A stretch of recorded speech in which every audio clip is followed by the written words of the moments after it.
Meron akong magandang balita para sa'yo. Ano naman yan nakuha mo sa matatarin na kulongship sa tapat? Tumna ako, oh. Saglit lang. Nakakuha ko ng paraan para makakuha ng PWD ID. Ano pinagsasabi mo? Ano mo pinagsasabihin ng PWD? Oo naman. People with discount. Dali! Ha? Ang alam ko, para sa may kapansanan yun. Hindi. Pero iba to. Bukod sa may mga kapansanan, tsaka senior citizen, mayroong 20% discount para sa mga single parent. Kaya, kulot, amponin na kita.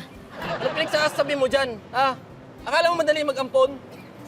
Tsaka na natin problemahin yung problema na yan. Ang isipin natin ngayon, yung malaking discount sa grocery. Grocery! Hindi man tayo nag-grocery, wala man tayong pera eh.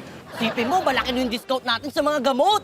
Hindi man tayo bumibili ng gamot eh. Hindi man tayo tinatabla ng sakit eh. Pati bayad sa aeroplano, tsaka bayad mo sa hotel. Malaki din yung discount.